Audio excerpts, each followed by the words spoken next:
Hello everyone, कैसे हैं आप सब। होप आप सभी की प्रैक्टिस बहुत ही अच्छी चल रही होगी। मेरा नाम है रिया भरद्वाज और आप सभी का स्वागत है अपने channel memory point maths with Riya di में। तो आप लोगों ने 5.3 किए और उससे पहले वाले भी बहुत सारे क्वेश्चंस जो अब तक हम लोग सॉल्व कर चुके हैं, उन सभी की प्रैक्टिस अच्छे से कर ली होगी। आज हमारी 5.3 जो है वो कंप्लीट हो जाएगी और इसके बाद में हम एक नया चैप्टर स्टार्ट करेंगे। तो अब आप सारे फॉर्मूला से, सारे क्वेश्चन से बहुत अच्छे से फैमिलियर हो चुके होंगे। तो चलिए शुरू करते हैं। आज के कुछ लास्ट क्वेश्चंस बचे हैं हमारे 5.3 के, उन्हें ओके। तो जो हमारा पहला क्वेश्चन है, यानी कि क्वेश्चन नंबर 16 जो है हमारी बुक का, एक्सरसाइज नंबर 5.3 का क्वेश्चन नंबर 16, उसे रीड आउट करते हैं। Sum of ₹700 is to be used is given 7 cash prize. A sum of ₹700 is to be used to give 7 cash prizes to student of a school for their overall academic performance. Okay, if each prize is ₹20 less than the preceding prize, then find the value of each prize.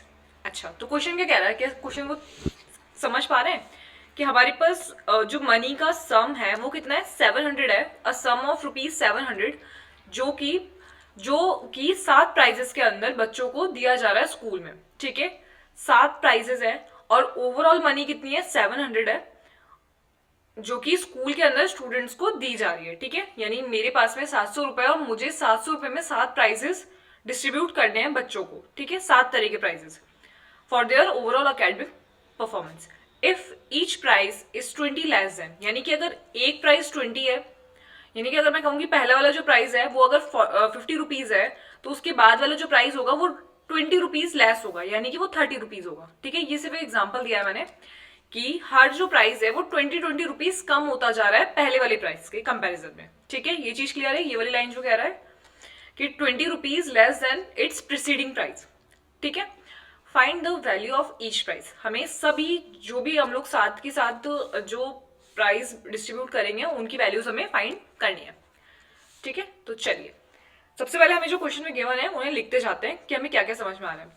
तो अगर हम देखें तो यहाँ पर भी कोई ना कोई एपी हमें देखने को मिलेगी। तो सबसे पहले अगर हम देखें तो 7 तरह की प्राइजेस हैं और ओवरऑल जो मनी है हमारे पास में वो कितनी है, 700। यानी हमारे पास जो SN की वैल्यू है वो कितनी है, 700, क्योंकि ये सम ही तो है ना, सारी मनी का सम है 700, यानी SN का वैल्यू हो गया 700। और वहीं अगर हम N का वैल्यू देखें तो N का वैल्यू है 7, क्योंकि 7 कैश प्राइजेस, 7 तरह के प्राइजेस है जिसका टोटल मनी जो है वो 700 है, यानी इसे हम S7 भी कह सकते हैं। ठीक है, ये चीज क्लियर है। और क्या कह रहा है, साथ में हमें ये पता है कि for a school of over academic performance if each prize is 20 rupees less to its preceding, यानी कि कहीं ना कहीं जो डी है हमारा वो बनेगा 20 -20। डी जो है वो हमारा बनेगा -20। ठीक है, तो हम लोग स्टार्ट करते हैं, मानते हैं सबसे पहले, क्योंकि अभी तो हमारे पास कोई वैल्यू है नहीं एपी की। तो लेट द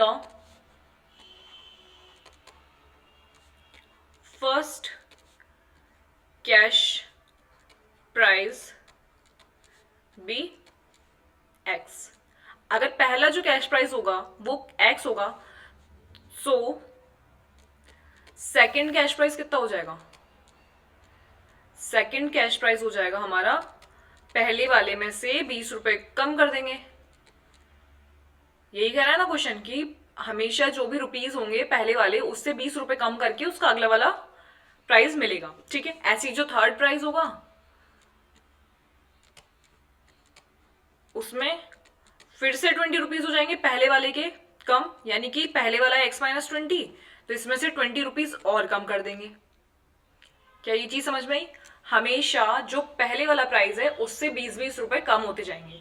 तो अगर फर्स्ट प्राइस को हमने X माना है तो सेकंड प्राइस हो जाएगा X-20 और थर्ड प्राइस हो जाएगा सेकंड प्राइस में से 20 को और माइनस कर देंगे, यानी X-20 में से माइनस कर देंगे 20 को। यानी कि अगर हम इसको सॉल्व करें तो हमें देखने को मिलेगा X-40। ठीक है, ऐसे करते करते 7th प्राइस तक चलेगा। ठीक है, तो यहां से हमें कुछ देखने को मिल रहा है। तो अगर हम ध्यान से देखें तो यहाँ पे हमें एक सीरीज देखने को मिल रही है। वो क्या मिल रही है, X x minus 20, x minus 40 and so on. अगर हम आगे देखेंगे तो हमें और भी देखने को मिलेगा। तो अगर इसको मैं ध्यान से देखूं तो क्या ये एक एपी बन रहा है? पहले ये चीज शो करते हैं। तो उसको शो करने के लिए भाई कॉमन डिफरेंस सबसे पहले बताएंगे कि कॉमन डिफरेंस हमें मिल रहा है या नहीं मिल रहा। तो डी चेक करते हैं हमारा a2 माइनस a1 करके। तो इसको मान लेते हैं a1, a2, a3 और चेक करते हैं कि क्या मुझे x माइनस 20 में से अगर मैं x माइनस कर दूं तो मुझे कितना मिलेगा? माइनस 20। और सिमिलरली अगर मैं देखूं तो a3 में से अगर मैं a2 को माइनस कर दूं तो मुझे मिलेगा x माइनस 40 में से माइनस कर देंगे x माइनस 20। वैसे तो इस क्वेश्चन में हमें ये चेक करने की जरूरत नहीं थी क्योंकि हमें क्वेश्चन में ऑलरेडी गिवन है कि इसके अंदर हम लोगों को 20 रुपीज कम करते जाने। तो 20 रुपीज कम करते जाने तो इसका मतलब हमेशा हमें सेम डिफरेंस देखने को मिल रहा है। तो ये चीज चेक करने की यहाँ पे नीड नहीं थी, बट मैं फिर भी आपको एक बार दिखा देती हूँ करके कि हमें हमेशा सेम ही मिलेगा डिफरेंस जो है, जो मिल रहा है। ये हो जाएगा x माइनस 40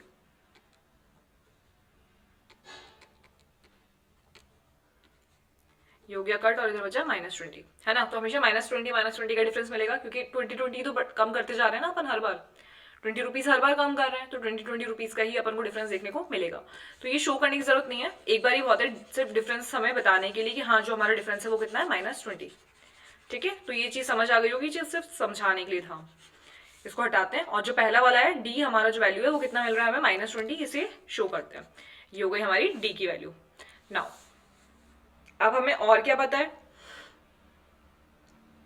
ठीक है, तो ये चीजें पता है, ये सब कुछ पता चल गया। अब क्या निकालना है हमें? Find the value of each of the price. सारे जो प्राइसेस हैं उनकी वैल्यू हमें बतानी है। ठीक है, 7 वैल्यूज निकाल लेंगे। तो वैल्यू निकालने के लिए सबसे पहले हमें पता होना चाहिए a1 की वैल्यू, यानी हमारे यहाँ जो x है उसकी वैल्यू। तो जब हमें x की वैल्यू पता चल जाएगी, यानी हमारा जो फर्स्ट प्राइस है उसकी वैल्यू अगर हमें पता चल गई, तो हम लोग माइनस 20 करके आगे की सारी वैल्यूज को फाइंड कर लेंगे, है ना, इसमें पुट करके। तो सबसे पहले x तो पता हो, तो x पता करने के लिए क्या करूं, हमारे पास जो चीजें गिवन है उस अकॉर्डिंग ही देखते हैं। हमारे पास SN भी गिवन है क्वेश्चन में, n पता है, SN पता है और D पता है। तो क्या मैं यहाँ पर वो वाला फॉर्मूला लगा दूं, सम का जो हमारा जो मेन बेसिक वाला फॉर्मूला है, SN is equals to n/2 2a plus n minus 1d। अगर मैं इस फॉर्मूले में सारी वैल्यूज को पुट कर दूंगी तो मेरे को a की वैल्यू मिल जाएगी, है ना, क्योंकि SN की वैल्यू भी पता है, n की वैल्यू भी पता है और d की वैल्यू भी पता चल चुकी है। ठीक है, तो इसमें पुट करते हैं। तो SN तो है हमारा 700, n है हमारा 7, a हमें फाइंड करना है n है हमारा 7 माइनस 1 और ये माइनस 20। ठीक है, क्लियर है। बस इसको सॉल्व आउट करते हैं और देखते हैं हमारे पास a की वैल्यू आती है क्या। तो ये तो हो जाएगा 700 7/2। यहां से अगर मैं 2 को कॉमन ले लूं तो मुझे मिलेगा a प्लस, पहले सॉल्व कर देती हूँ वरना समझ नहीं आ पाएगा इसे। तो इसको तो रहने देते हैं अभी, 2a प्लस ये हो जाएगा 6 माइनस 20। ओके, तो 700 इज इक्वल्स टू 7/2। तो अगर मैंने यहाँ से 2 कॉमन लिया तो मुझे मिला a प्लस, यहाँ बचेगा 3, है ना। 2 कॉमन ले लिया तो 6 की जगह पे कितना बच जाएगा, 3, और 3 2 6। तो ऐसे करके यहाँ पे 6 हो जाएगा, वो भी किसका, माइनस का, माइनस का 60। ठीक है, ये चीज क्लियर हुई ना कैसे आया ये। मैंने क्या करा है, 2 कॉमन ले लिया, तो 2 कॉमन ले लिया तो यहाँ तो बचा 2, मतलब यहाँ तो बचा 2 बाहर आ गया, a बचा। और यहां से जब मैंने 2 कॉमन लिया तो यहां से सिर्फ 2 × 3 में से सिर्फ 2 ही बाहर आएगा, तो यहाँ बचा 3, और 3 को जब मैंने अंदर ब्रैकेट में इंटू करा तो मुझे मिला माइनस का 60। ठीक है, ऐसे आप इसको डायरेक्टली सॉल्व करके, पूरा कंप्लीटली सॉल्व करके भी निकाल सकते हैं आंसर। बस ये तो इजी करने का तरीका है थोड़ा सा क्वेश्चन को कि हाँ हम लोग 2 से इसको कट कर सके, इसलिए मैं 2 कॉमन ले लेती हूँ। ठीक है, वरना जैसे आपको सही लगे, आपको जैसे इजी लगे उस तरीके से सॉल्व कीजिएगा, गलत नहीं करना है बस सॉल्यूशन को।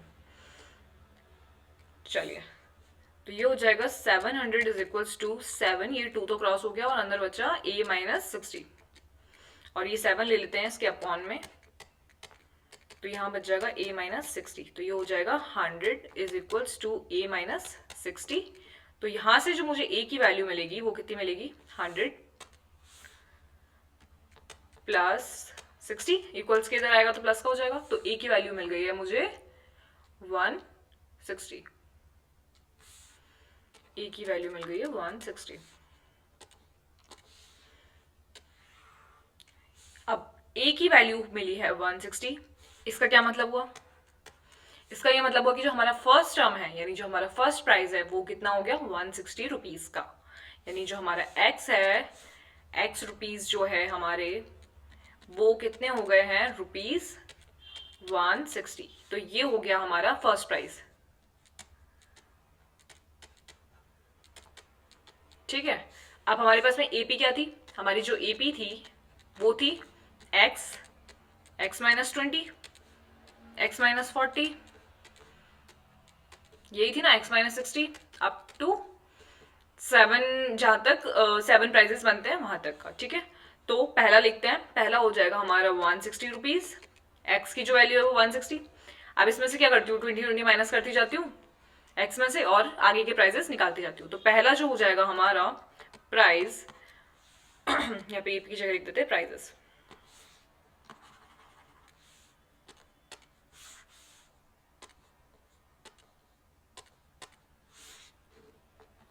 तो हमारे जो प्राइजेस हैं वो हो जाएंगे, पहला तो हो जाएगा 160 रुपीज का, अगला हो जाएगा 160 माइनस 20 यानी 140 रुपीज का,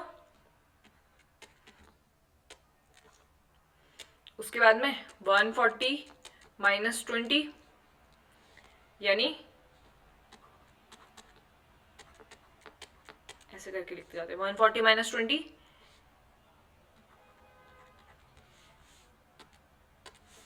रुपीज का रहने दूसरे साइन लगाना, ऐसे समझ में आ जाएगा ना। 140 160 120, 140 में से 20 माइनस करेंगे तो कितना हुआ 120, नाउ 120 में से फिर से 20 माइनस करा। अब हमें क्या करना है, सारे अलग अलग कैश प्राइसेस निकालने हैं, इसलिए 20 माइनस करते जाओ और निकाल लेंगे, 7 तक तो कोई इजी है निकालना है ना। तो ये हो जाएगा 100, नाउ 100 में से 20 माइनस करा तो कितना हुआ 80, 80 में से 20 माइनस करा तो 80 में से 20 माइनस करा तो 60, और 60 में से 20 माइनस करा तो 40, कितने हो गए 1 2 3 4 5 6 7, ये हो गए हमारे आंसर। अब आप चाहें तो इसको हम जब प्लस करेंगे ना 160 से लेकर 40 तक, तो हमारे पास में 700 ही हमें देखने को मिलेगा, क्योंकि क्वेश्चन में ये चीज ऑलरेडी गिवन थी कि उन सभी जो प्राइजेस हैं 7 प्राइजेस उनका सम कितना गिवन है हमें 700, ठीक है। तो एक्स की वैल्यू हमें पता चली कितनी 160, उसके बाद में हमने हर किसी में से 20 रुपीज कम करते गए और हमारे जो सातों प्राइस की जो रुपीज थे वो हमने फाइंड कर लिए, ठीक है। समझ में आया क्वेश्चन, 160 140 120 100 80 60 और 40, यही हमारे जो कैश प्राइसेस है, सातों कैश प्राइसेस वो होंगे, ठीक है। तो बिल्कुल इजी सा क्वेश्चन था, बस थोड़ी सी लैंग्वेज समझनी थी क्वेश्चन की। एक बार देख लीजिए किस तरीके से करा है, किस तरीके से क्या माना है हमने, पढ़ लीजिए।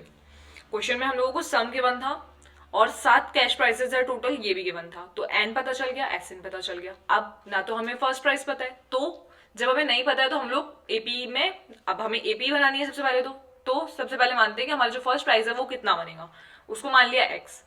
अब जब एक्स मान लिया तो ये कह रहा है कि जो हमारा आगे के जितने भी प्राइसेस हमारे चलते जाएंगे उनमें से 20-20 रुपए कम होते जाएंगे, उसके पहले वाले प्राइस में से 20-20 रुपए कम होते जाएंगे अगली बार। तो जब हमारे पास एक्स फर्स्ट प्राइस बना तो हमारा अगला प्राइस क्या बनेगा एक्स माइनस 20, उसका अगला कौन सा बनेगा x minus 40, x minus 60, x minus 80, ऐसे करते करते हमें सारे प्राइसेस देखने को मिलते। तो किस तरीके से हमने फाइंड करा, सबसे पहले हमने डी की वैल्यू निकाली, क्योंकि इससे हमें एक एपी देखने को मिल रही है x minus 20 x minus 40 x minus 60, तो वहां पर हमारा जो डिफरेंस है वो हमें हमेशा माइनस 20 देखने को मिलेगा, ये चीज हमें क्वेश्चन में ऑलरेडी गिवन है।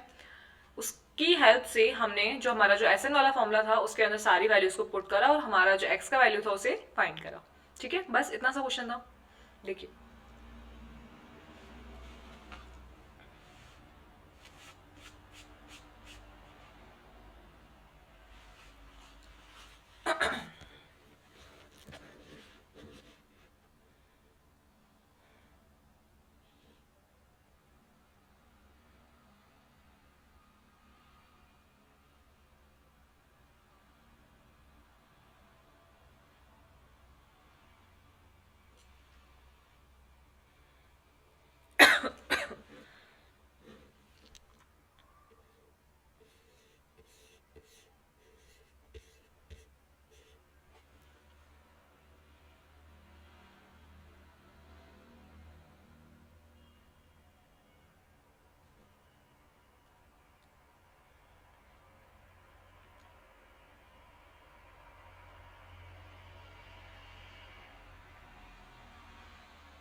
बस एस एन की वैल्यू, एस एन के फॉर्मूले में सारी वैल्यूज पुट करी है और हमें जो ए था हमारा, यानी जो हमारा फर्स्ट टर्म फर्स्ट प्राइस था वो मिल गया, और फर्स्ट प्राइस मिलती हमने -20 करके सारे प्राइजेस निकाल लिए.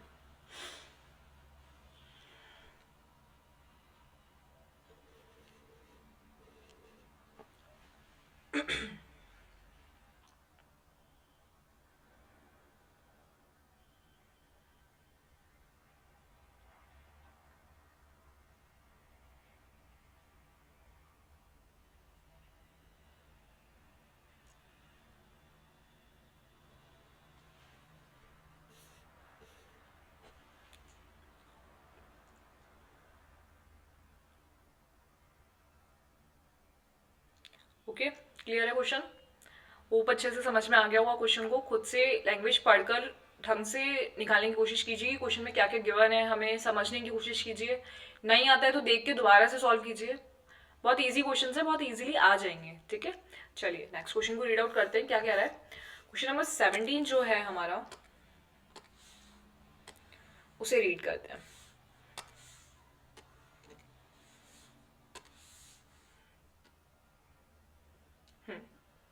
In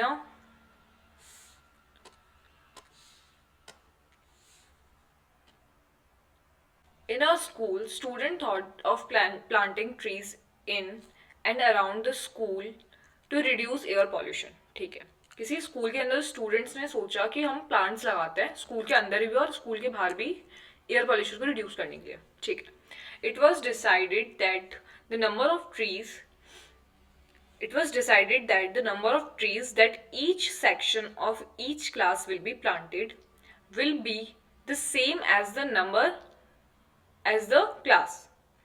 ठीक है, तो क्या कह रहा है क्वेश्चन कि ये डिसाइड हुआ कि जितने नंबर की क्लास होगी ना, सेम क्लास, मतलब जैसे फर्स्ट क्लास होगी तो एक पेड़ लगाएगी, सेकंड क्लास होगी तो 2 पेड़ लगाएगी, थर्ड क्लास होगी तो 3 पेड़ लगाएगी. इस तरीके से बच्चे पेड़ लगाएंगे. It was decided that the number of trees that each section of each class will be planted. Her section plant करेगा हर क्लास का, इन विच दे आर स्टडिंग, जिस क्लास में वो स्टडी कर रहे हैं उस अकॉर्डिंग. ठीक है, फॉर एग्जाम्पल ये क्या कह रहा है कि a section of class 1 will planted 1 tree, है ना, वही चीज जो मैंने अभी आपको समझाई. A section of class 2 will planted 2 trees and so on up to class 12th. ठीक है, यानी कि पहली क्लास के बच्चे 1 ट्री लगाएंगे, दूसरी क्लास के बच्चे 2 ट्री लगाएंगे, तीसरी क्लास के बच्चे 3 ट्री लगाएंगे, ऐसे चलते चलते 12th क्लास तक चलेगा. ठीक है, there are 3 sections in each class. Okay, हर क्लास के अंदर 3-3 सेक्शन है. यानी कि अगर मैं कहूँ कि फर्स्ट क्लास में 3 सेक्शन है तो 3 सेक्शन है तो वो 3 प्लांट्स लगाएंगे ओवरऑल मिलाकर, है ना. अगर मैं कहूँ कि सेकंड क्लास है यानी उन्हें 2 ट्री लगाने हैं और 2 ट्री तीनों सेक्शंस को लगाने हैं. 2-2 ट्री सेकंड क्लास के हर बच्चे को 2-2 ट्री लगाने हैं क्योंकि वो सेकंड क्लास में. और वो कितने सेक्शंस को लगाने? 3 सेक्शंस को, क्योंकि हर क्लास के 3 सेक्शंस हैं तो वो ओवरऑल 6 ट्रीज लगाएंगे. ठीक है, ये चीज क्वेश्चन में कह रहा है कि there are 3 sections in each class. हर क्लास के अंदर 3 सेक्शंस हैं, तो how many trees will be planted by the student. ठीक है, समझ गए क्वेश्चन को, समझ गए क्या कह रहा है क्वेश्चन. क्वेश्चन हमें ये कह रहा है, एक बार दोबारा से पूरे क्वेश्चन को समझा देती हूँ, पूरी लैंग्वेज को. क्वेश्चन ये कह रहा है कि एक स्कूल के जो बच्चे हैं वो ट्री लगाना चाहते हैं अपने स्कूल के आसपास, और उनको ट्री के अकॉर्डिंग लगाने हैं कि अगर वो फर्स्ट क्लास में पढ़ते हैं तो वो 1 ट्री लगाएंगे, अगर वो सेकंड क्लास में पढ़ते हैं तो वो 2 ट्री लगाएंगे, अगर वो थर्ड क्लास में पढ़ते हैं तो वो 3 ट्री लगाएंगे. बट हर क्लास के 3-3 सेक्शंस है तो हर सेक्शन प्लांट लगाएगा. तो अगर फर्स्ट क्लास के 3 सेक्शंस हैं तो एक एक प्लांट तीनों सेक्शन लगाएंगे. समझ में आई ये चीज. ऐसे अगर मैं देखूं कि अगर जैसे सेकंड क्लास है उनको 2 प्लांट लगाने हैं, लेकिन सेकंड क्लास के भी 3 सेक्शंस हैं तो हर सेक्शन 2-2 प्लांट लगाएगा.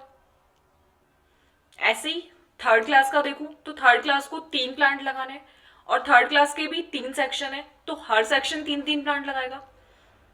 ठीक है, ऐसे करते करते कितने सारे प्लांट्स हो जाएंगे 12th क्लास तक, क्योंकि हर किसी के 3-3 सेक्शन है. तो अगर मैं यहाँ पे लिखूं कि हम लोगों को इसमें कुछ चीजें समझ में आनी चाहिए जो कि है जैसे number of trees planted by class first. सबसे पहले देखते हैं फर्स्ट क्लास को कितने पेड़ लगाने। तो फर्स्ट क्लास है यानी एक पेड़ लगाएगी, और सेक्शन कितने हैं, 3, यानी हर तीनों मतलब हर सेक्शन को एक एक प्लांट लगाना है, यानी ओवरऑल कितने प्लांट होगा उनके, 3। ठीक है, ये चीज समझ में आई। अब लिखूं अगर मैं number of trees planted by class second, तो क्या हो जाएगा,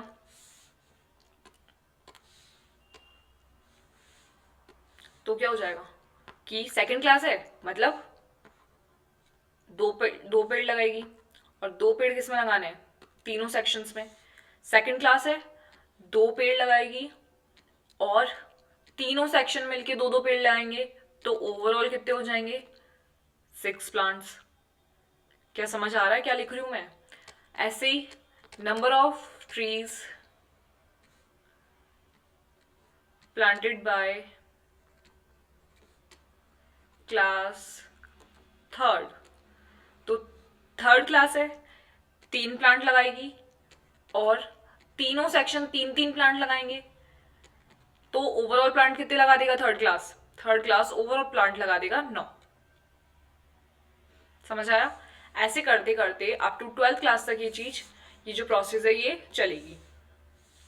तो 12th क्लास तक सबको इंटू करके देखूं या सीधा 12th का लिख देती हूँ, सीधा लिख देते हैं। तो ऐसे करते करते मुझे जो चीजें देखने को मिलेगी ऐसे डॉट डॉट करके लिख लीजिए, फिर लिख दूंगी मैं number of trees planted by class 12th, तो वो कितना हो जाएगा।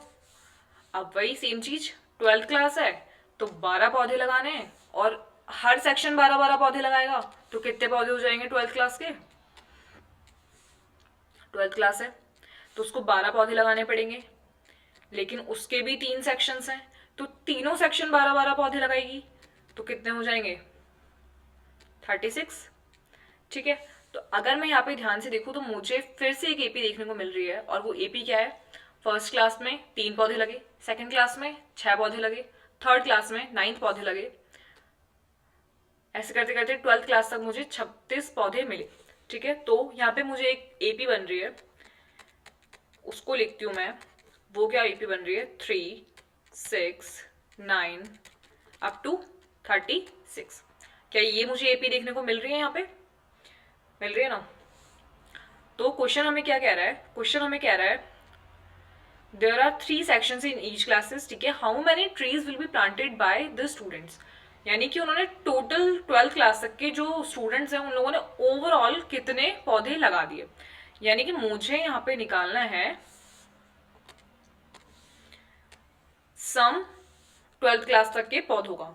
तो ये फर्स्ट क्लास का सम है, ये सेकंड का सम है, थर्ड का सम है, ये 12th का सम है। ऐसे करते करते 12th क्लास तक का अगर मुझे निकालना है तो यानी मुझे निकालना है एस एन की value, sum of n number तक, जहां पर एन मेरे पास क्या है 12 है ना, यानी मुझे जो वैल्यू निकालनी है वो है एस 12 की। क्या ये चीज क्लियर हुई। 12th क्लास तक है ना, फर्स्ट क्लास से लेकर 12th क्लास तक की वैल्यू है, यानी नंबर हो गए हमारे 12, 1 2 3 4 5 6 7 8 9 10th 11th 12th क्लास तक। ऐसे करते करते सम निकालना है सारे का, क्योंकि ओवरऑल ट्रीज कितने लगाएगा ये हमें बताना है। तो एस एन की वैल्यू निकालनी है, एस एन की वैल्यू निकालनी है। ठीक है, तो हमें क्या क्या पता है सबसे पहले वो लिखते हैं। तो अगर हम एपी के अकॉर्डिंग देखें तो ये तो हो जाएगा हमारा ए का वैल्यू, ए की वैल्यू कितना हो जाएगा 3, ए एन की वैल्यू कितनी हो जाएगी 36 है ना, ए एन 36 है, यानी ए 12 जो है हमारा। और हमें क्या पता है, डी हमें पता है, डी कितना बनेगा A2 माइनस A1, यानी कि 6 में से अगर मैंने 3 माइनस करा तो मुझे मिल रहा है 3 है ना, हर बार 3 मिलेगा ना, देखो 9 में से 6 माइनस करेंगे तब भी 3 मिलेगा। ठीक है, तो डी जो मुझे मिल रहा है वो मिल रहा है 3। नाउ S12 की वैल्यू निकालनी है, तो क्या करूं, S12 की वैल्यू निकालने के लिए मेरे पास में यहाँ पे छोटा वाला जो हमारा फॉर्मूला था सेकंड वाला, उससे अगर मैं देखूं तो मेरे पास ए की वैल्यू भी है और मेरे पास एल की वैल्यू भी है, यानी ए एन की वैल्यू, ए एन कह लो या एल कह लो, लास्ट टर्म ही तो है हमारी 36, इसके आगे तो हम कुछ निकाल ही नहीं रहे, तो हमारे पास में एल की वैल्यू भी है, यानी जो हमारा लास्ट टर्म है उसकी, ये ए एन जो है हमारा यही तो लास्ट टर्म है ना, तो क्या मैं इस फॉर्मूले से सम निकाल सकती हूँ, है ना? फिर मुझे वो बड़ा वाला जो बेसिक वाला फॉर्मूला उसको लेने की जरूरत नहीं है, क्योंकि मेरे पास में यहाँ पे ए भी है और ए एन भी है। तो इसमें पुट करते हैं वैल्यूज, ये हो जाएगा एस एन, लिखते हैं यहाँ पे। पहले तो फॉर्मूला लिखेंगे, मेन जो हमारा फॉर्मूला है एस एन वाला। उसके बाद में एस 12 की जो हमारी वैल्यू है, तो इसकी हो जाएगी 2, मतलब 12/2। एन की वैल्यू, ए की वैल्यू कितनी हो गई 3, प्लस एल की वैल्यू कितनी हो गई, जो हमारी लास्ट वैल्यू है वो है 36। ठीक है, तो ये मिल रहा है मुझे 6 और 39। तो जब मैंने 6 को 39 से इंटू करा तो मुझे मिला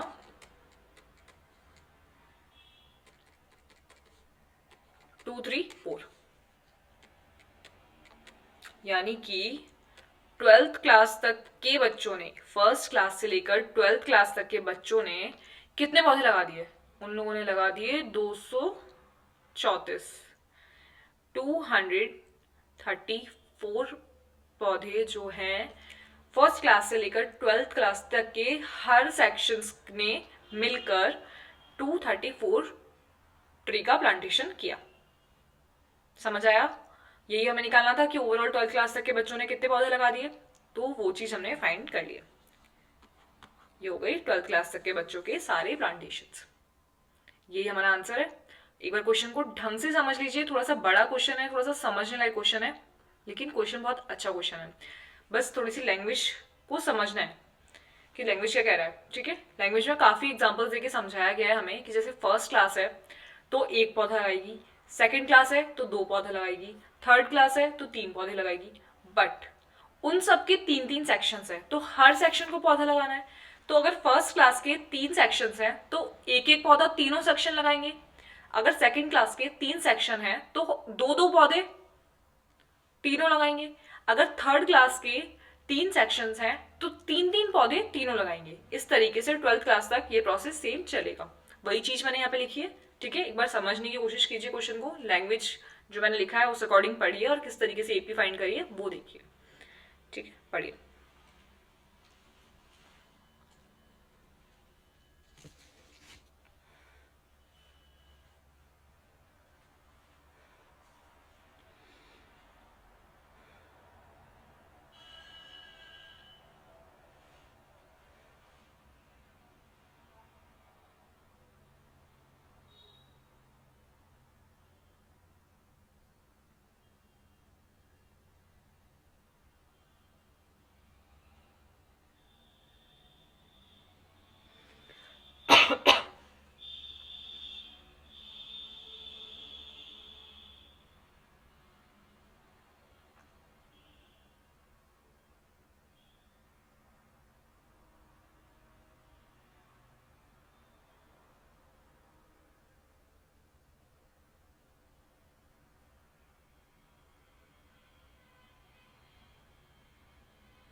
ठीक है, तो समझ आ गया होगा कैसे करें हम लोगों ने क्वेश्चन। चले आगे, नेक्स्ट क्वेश्चन को रीड आउट करते हैं। क्वेश्चन नंबर 18 क्या कह रहा है हमारा? चलिए क्वेश्चन नंबर 18 को समझने की कोशिश करते हैं।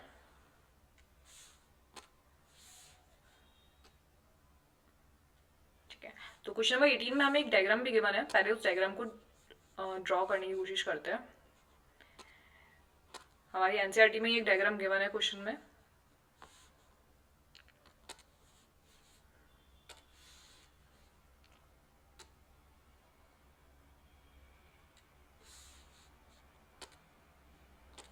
कुछ इस तरीके का डायग्राम गिवन है।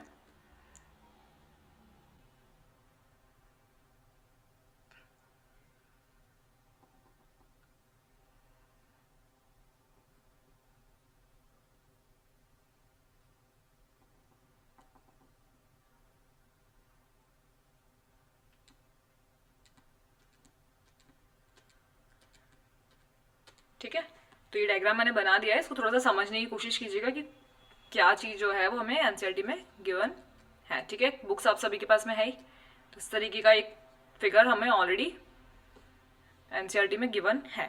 ये है हमारा L2, ये है हमारा L3। ओके, ये है फिगर नंबर 5.4 जो है एनसीईआरटी का।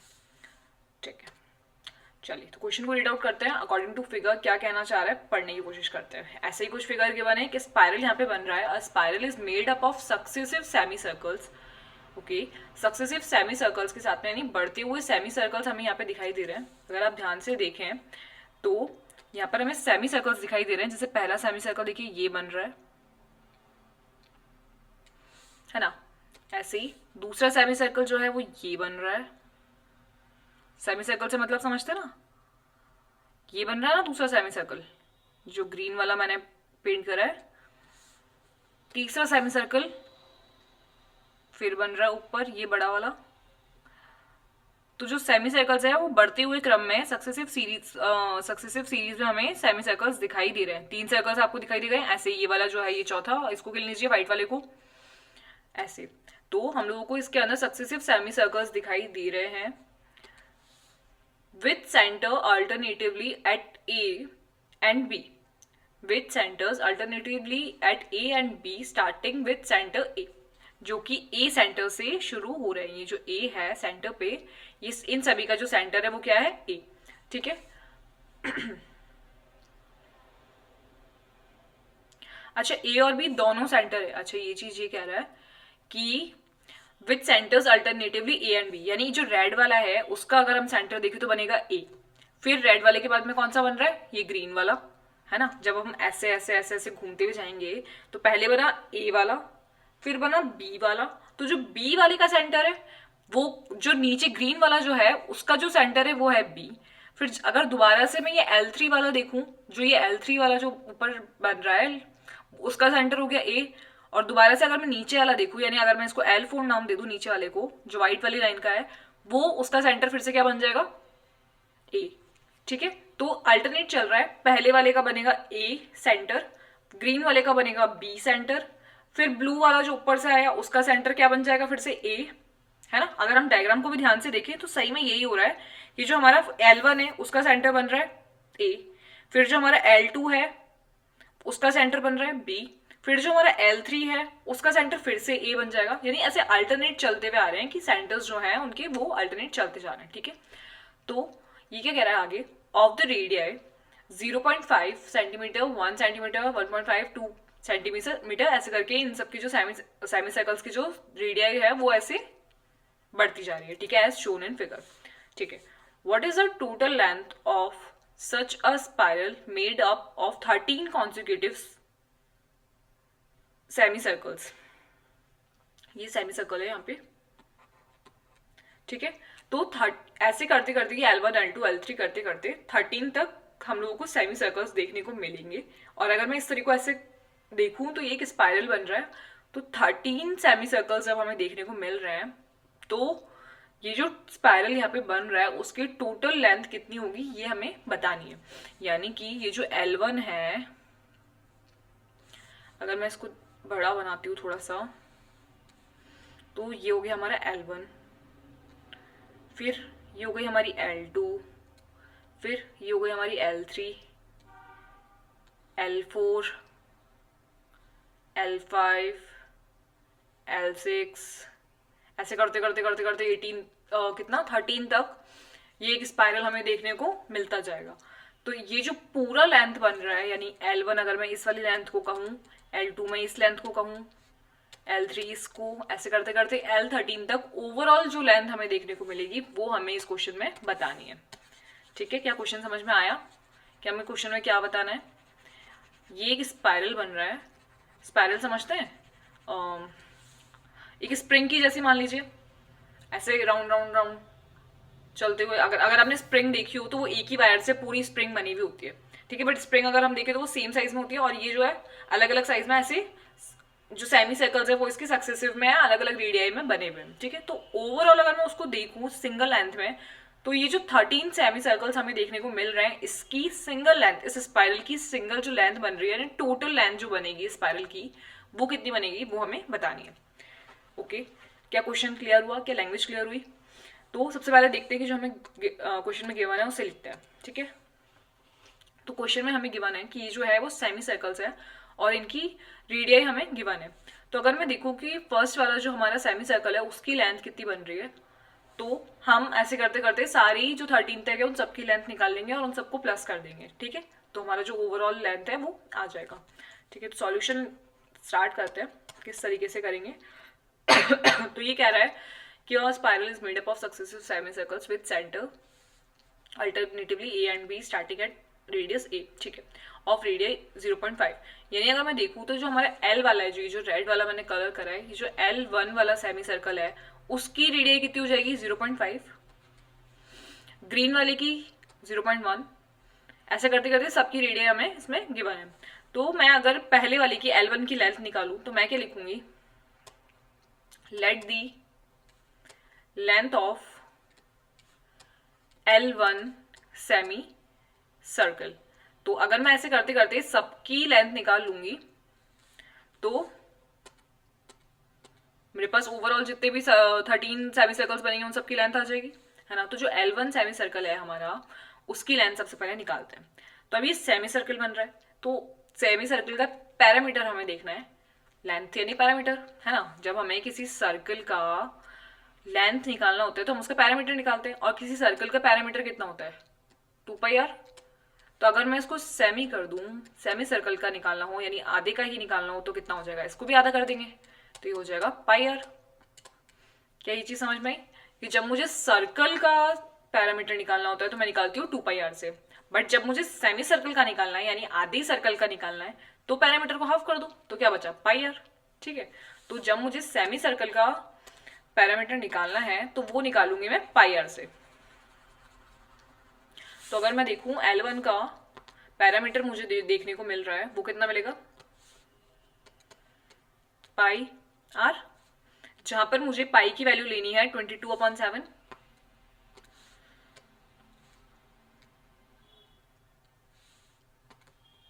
पाई की वैल्यू मुझे लेनी है 22/7, और क्या हो गया,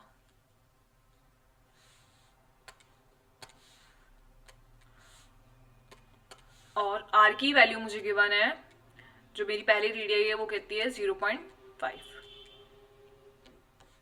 तो जब मैं इसको सॉल्व करूंगी तो मुझे जो L1 का पैरामीटर मिलेगा वो कितना मिलेगा, तो अगर इसको सॉल्व करने के लिए मैं अभी इसको पाई में ही रहने देती हूँ, क्योंकि सॉल्व करेंगे इतना सारा, इतना बड़ा बार बार सॉल्व करना पड़ेगा, तो उसको पाई में ही रखते हैं अभी, ठीक है।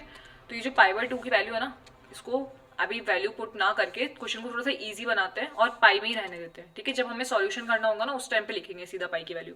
तो ये हो गई पाई 0.5, इसको मैं लिख दूंगी पाई, और 0.5 को हम 1.2 लिख सकते हैं, यानी जो L1 की वैल्यू मुझे देखने को मिल रही है वो मिल रही है π/2। Similarly let the length of L2 semicircle, यानी जो मेरा कलर कौन सा है, ग्रीन वाला सेमी सर्कल है, ये जो मैंने आपको दिखाने के लिए ग्रीन कर रखा है उसका।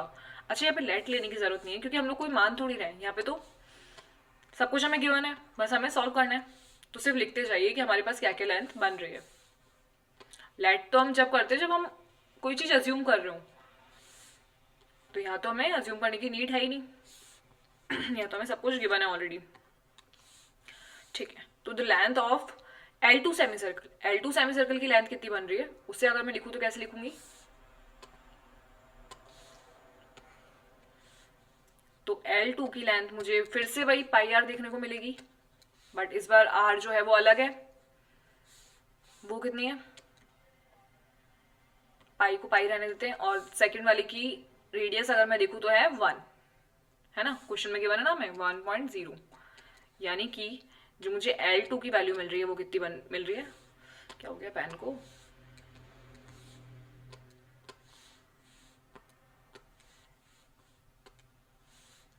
तो मुझे L2 की जो वैल्यू देखने को मिल रही है वो मिल रही है पाई। पाई को अगर मैं 1 से इंटू करूंगी तो पाई आएगा। Similarly length of L3 semi circle, वो कितनी मिल रही है, फिर से पाई आर, बट आर कौन सी, थर्ड वाली, 1.5। इन सबको ना अलग अलग आर में लिख देते हैं, L1 L2 L3। ये हो गया पाई R3, जो थर्ड वाली रेडियस हमें गिवन है वही हमारी थर्ड वाली की लेंथ बनेगी, यानी ब्लू वाली की। तो ये हो जाएगा पाई, और थर्ड वाली का रेडियस हमें कितना गिवन है, 1.5। 1.5 है ना क्वेश्चन में गिवन। तो उस अकॉर्डिंग जो हमारा थर्ड वाला लेंथ बन रहा है वो कितना बन रहा है,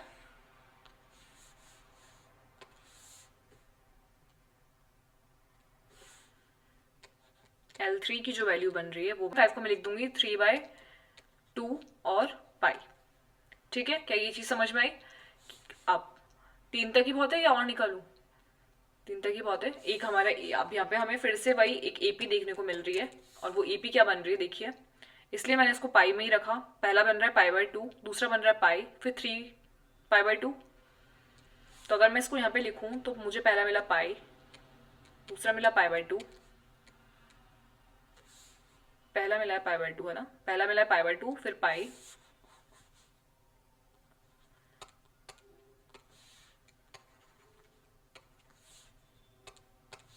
उसके बाद में पाई, 3 पाई/2, इसके बाद में मुझे मिलता है 2 पाई।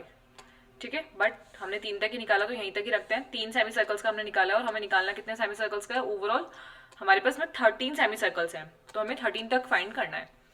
ठीक है, तो अब हमें जो जरूरत थी वो थी एपी की जरूरत। अगर हमें एपी पता चल जाती है तो हमें सब हम फाइंड कर सकते हैं। तो अब मुझे निकालना है 13 की वैल्यू, यानी कि जब मुझे A1 की वैल्यू पता है, A2 की वैल्यू पता है, A3 की वैल्यू पता है, तो सबसे पहले तो ये चेक करती हूँ कि यहाँ पे एपी श्योर बन रही है या नहीं बन रही। तो सबसे पहले डी चेक करते हैं। तो अगर मैं डी देखूँ तो A2 माइनस A1 कितना हो जाएगा, पाई माइनस पाई/2, यानी कि पाई/2 मुझे मिलेगा। ऐसे ही अगर मैं इधर भी चेक कर लूँ, यानी कि A3 में से A2 को माइनस कर दिया मैंने, तो 3 पाई/2 में से पाई को माइनस करा तो कितना मिला, पाई/2। तो ये तो श्योर हो गया कि ये एक एपी बन रही है। तो हमारी A1 की वैल्यू हो गई, A2 की वैल्यू हो गई, A3 की वैल्यू हो गई, साथ में हमें D की जो वैल्यू मिल चुकी है वो कितनी मिल चुकी है, पाई/2। और हमें क्या फाइंड करना है, टोटल हमारे जो सेमी सर्कल्स है वो बन रहे हैं 13। तो हमें 3 की पता है, बट हमें पूरे 13 जो सेमी सर्कल्स हमारे बनेंगे उन सब की लेंथ निकालनी है, ताकि हम उन सबको सम कर सके। तो A1 A2 A3 करते करते अप टू A13 तक मुझे निकालना है। तो जब मुझे A13 का ओवरऑल सम मैं देखूंगी तो वो कितना हो जाएगा, S13, है ना। S13 का मतलब यही तो हुआ कि इन 13 जो टर्म्स हमारे पास में आएगी उन सभी का सम, और वही हमें फाइंड करना है। तो इस क्वेश्चन में मुझे फाइंड करना है S13, जहां पर मुझे D की वैल्यू पता चल चुकी है, A की वैल्यू पता चल चुकी है, N की वैल्यू पता है कितनी है, 13। तो क्या मेरे पास में कोई फॉर्मूला है जिसकी हेल्प से मैं S13 की वैल्यू निकाल सकती हूँ?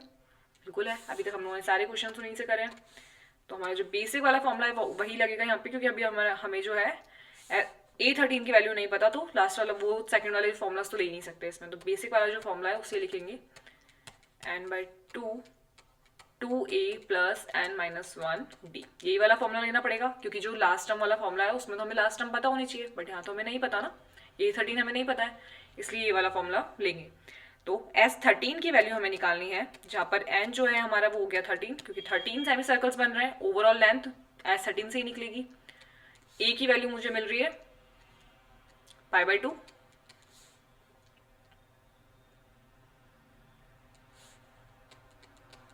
थर्टीन माइनस 1, और D की वैल्यू भी मुझे मिल रही है वो है पाई/2।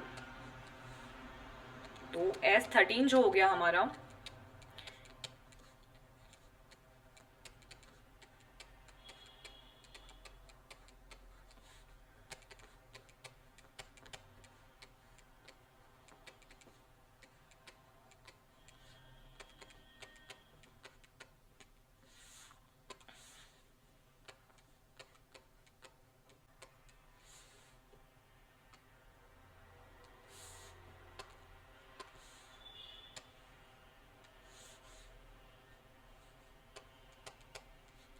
यहाँ से इसलिए मैंने पाई की वैल्यू नहीं रखी थी, क्योंकि पाई की वैल्यू रख के क्या थोड़ा सा कॉम्प्लिकेशन हो जाता है, कॉम्प्लिकेटेड हो जाता है क्वेश्चन। तो लास्ट में रख दो पाई की वैल्यू, एक ही बात है, इजी हो जाएगा क्वेश्चन आपका। तो जब मैंने 13/2 7 में पाई की वैल्यू को पुट करा, तो अब देखिए 7 से 7 कट, ये 11 टाइम्स कट। तो जब मैंने 13 इंटू 11 करा तो मुझे कितना मिला,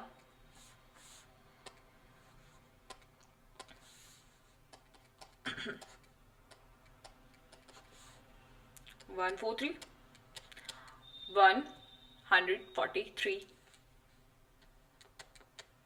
जो है वो हो जाएगी लेंथ। इसके आगे लगा देते हैं सेंटीमीटर, क्योंकि हमें सबकी लेंथ ही निकालनी थी ना। तो जो हमारे 13 सेमी सर्कल्स बन रहे हैं, यानी ओवरऑल जो हमारा एक स्पाइरल का लेंथ बनेगा वो कितना बनेगा, 143। ठीक है, क्लियर हुआ क्वेश्चन? क्या क्वेश्चन समझ में आया कि किस तरीके से निकाला है? टोटल जो सेमी सर्कल्स है वो है 13। ठीक है, कुछ स्टार्टिंग के जो सेमी सर्कल्स थे उनकी हम लोगों ने लेंथ निकाली और वो हमें एक एपी की फॉर्म में लेंथ मिली। तो जब हमें एपी की फॉर्म में मिल रही है तो मुझे कोई जरूरी नहीं कि मैं 13 तक लास्ट तक निकालूं उसे, मैं उस एपी की हेल्प से सीधा 13 का सम फाइंड कर सकती हूँ, क्योंकि हमारे पास में बहुत अच्छे फॉर्मूलाज है उनकी हेल्प से। ठीक है, तो एक बार देख लीजिए क्वेश्चन को किस तरीके से फाइंड करा है, किस तरीके से पढ़ा और डायग्राम को किस तरीके से समझा है, वो देखिए, समझने की कोशिश कीजिए।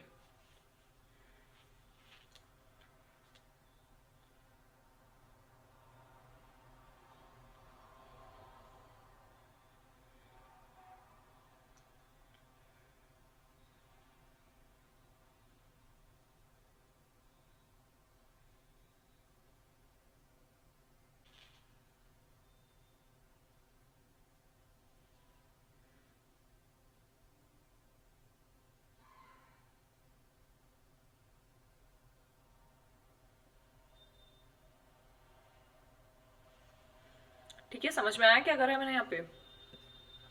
सबसे पहले निकाली L1 यानी जो फर्स्ट वाला सेमी सर्कल है उसकी लेंथ, फिर निकाली L2 सेकंड वाले सेमी सर्कल की लेंथ, फिर निकाली L3 थर्ड वाले सेमी सर्कल की लेंथ।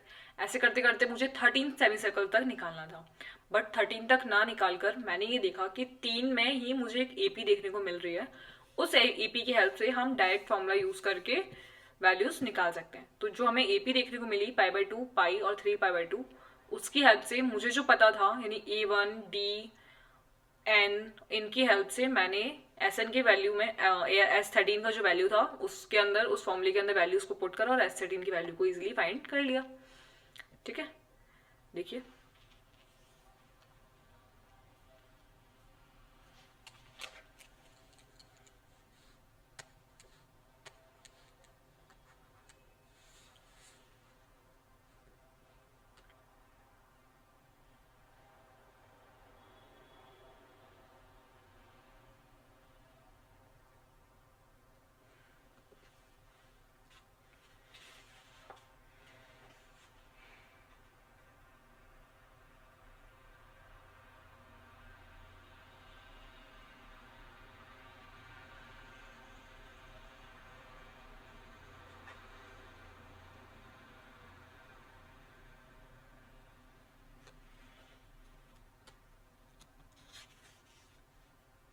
ठीक है, बस फिर तो सॉल्यूशन ही करा है। लास्ट में लिख सकते हैं हम यहाँ पे, so the length of total, total लिखने की जरूरत नहीं है, so the length of spiral ही लिख देते हैं सीधा, क्योंकि स्पाइरल की है। So the length of spiral is 143 centimetre. ठीक है, ये हो गया हमारा आंसर। चलें आगे, नेक्स्ट क्वेश्चन को रीड आउट करें। नेक्स्ट क्वेश्चन क्या कह रहा है?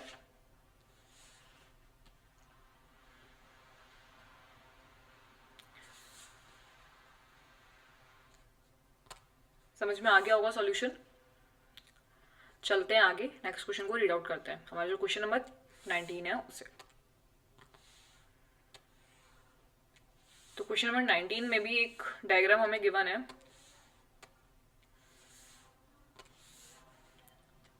उस डायग्राम को बनाने की कोशिश करती हूँ। ठीक है, तो जो हमारा डायग्राम गिवन है थोड़ा सा बनाने की कोशिश करते हैं। ठीक है, तो ये कुछ इस तरीके से हमारे पास में कुछ लॉग्स गिवन है। उन लॉग्स के ऊपर भी और लॉग्स रखे हुए हैं ऐसे,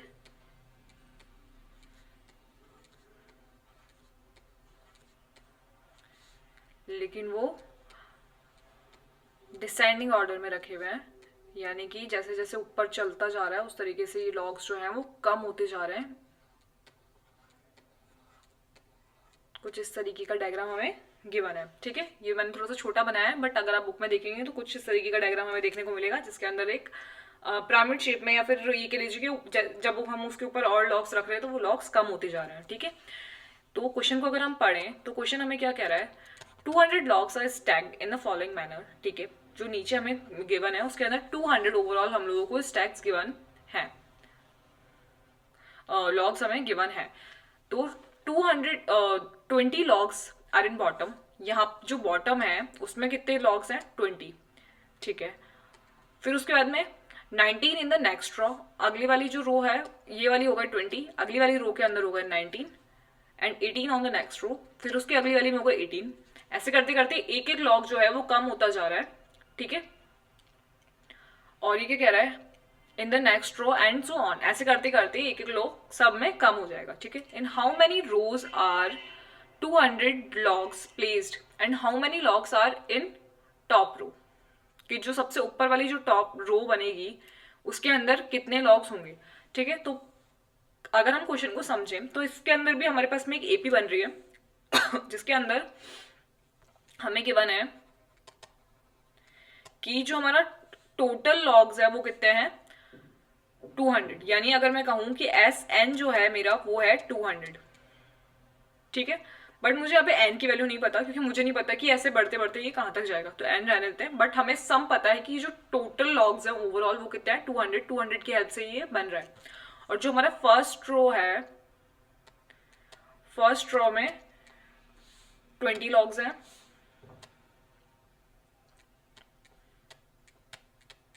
सेकेंड रो में 19 है, थर्ड में 18 है। ऐसे करते करते ये मुझे एक एपी देखने को यहाँ पे मिल रही है, तो वो एपी क्या बन रही है, वो बन रही है 20, 19, 18, 17 and so on up to, जब तक इसका जो सम है वो 200 ना हो जाए, जब तक ये जो लॉग्स है वो चलेंगे। ठीक है, और मुझे क्या बताना है इस क्वेश्चन के अंदर, इस क्वेश्चन में मुझे बताना है how many rows are 200 log place, कितनी रो के अंदर जो है वो 200 लॉग्स जो है वो रखे जाएंगे। ठीक है, यानी अगर ओवरऑल 200 लॉग्स इसमें रखे जा रहे हैं तो कहीं ना कहीं जाकर इसका कोई टॉप तो आएगा।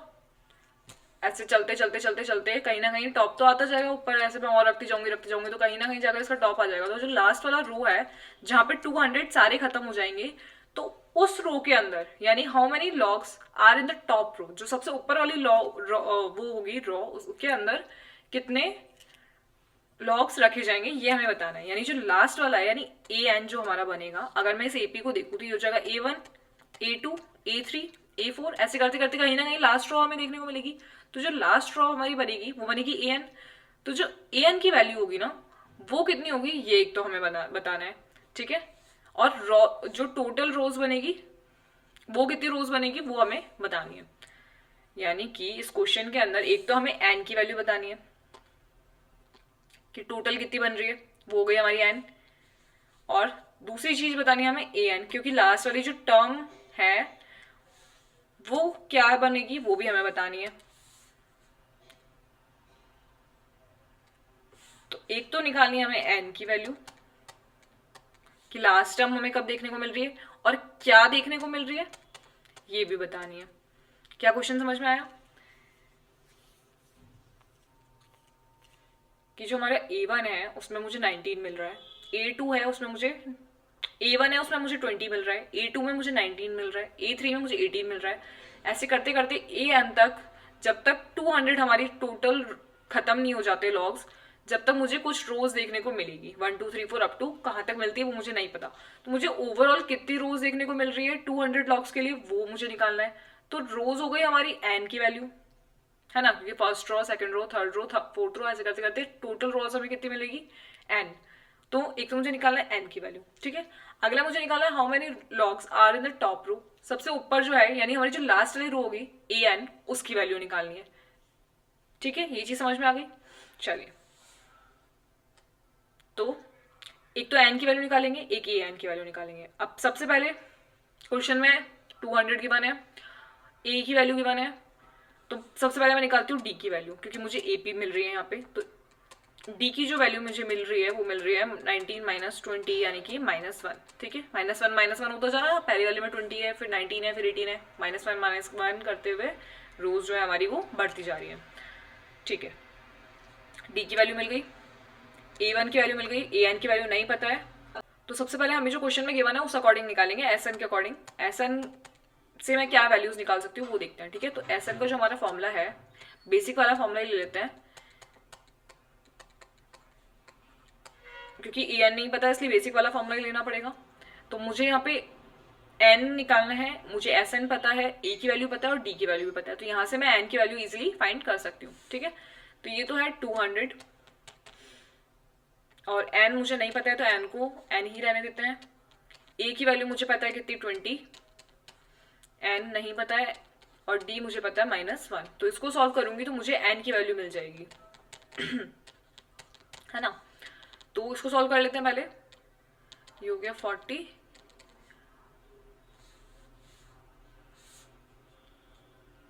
और जब मैंने इसको सॉल्व करा तो ये मुझे मिलेगा माइनस का n प्लस 1, यही मिलेगा ना।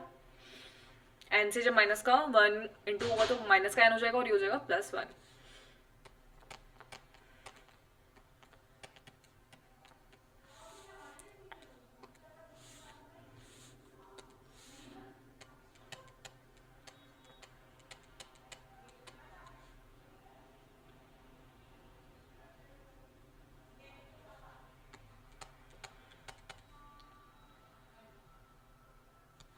हो जाएगा, इसको इधर ले लेते हैं, इनटू में क्रॉस मल्टीप्लाई कर देते हैं, तो ये हो जाएगा 400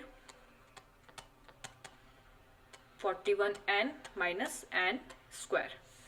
तो यहाँ पे मुझे एक इक्वेशन देखने को मिल रही है, तो इक्वेशन को सॉल्व कर लेते हैं। ठीक है, n की हमें 2 वैल्यूज देखने को मिलेगी। सेम ऐसे भी क्वेश्चन हम लोग काफी बार कर चुके हैं। तो चलिए, तो यहाँ मुझे एक इक्वेशन देखने को मिली जिसको मैं अरेंज कर लेती हूँ। क्या है इक्वेशन?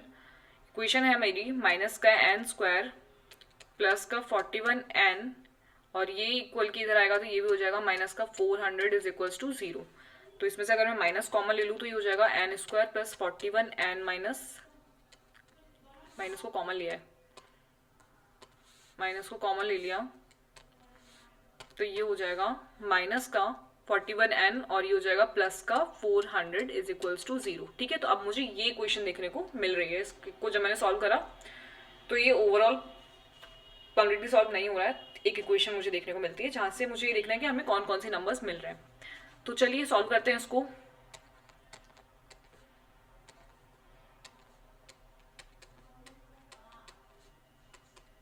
ठीक है, तो सोचिए कि ऐसी कौन सी वैल्यू मैं यहाँ पे लिखूं कि मुझे प्लस माइनस करने पे तो मिले 41 और इनटू करने पे मिले 400। ठीक है, ऐसी कौन सी वैल्यू बन सकती है हमारी? तो वही तरीका मैंने आपको बताया था, एलसीएम ले लेते हैं 400 का।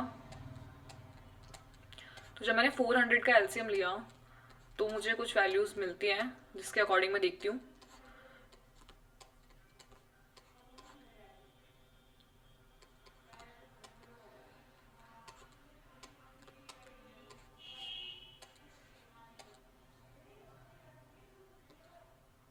कितना बनना चाहिए? प्लस माइनस करके बनना चाहिए 41। तो 25 और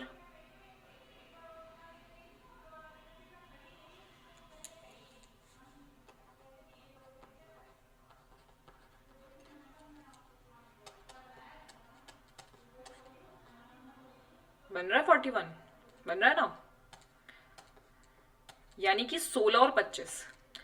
अगर मैं इसको इंटू करूंगी तो ये तो हो जाएगा 16 और ये इंटू करूंगी तो ये हो जाएगा 25।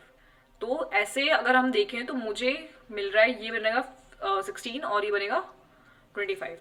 तो 16 प्लस 25 जो है वो वही डिजिट है जिसको इंटू करके तो मुझे मिलेगा 400, है ना, इस एलसीएम के अकॉर्डिंग अगर हम देखें।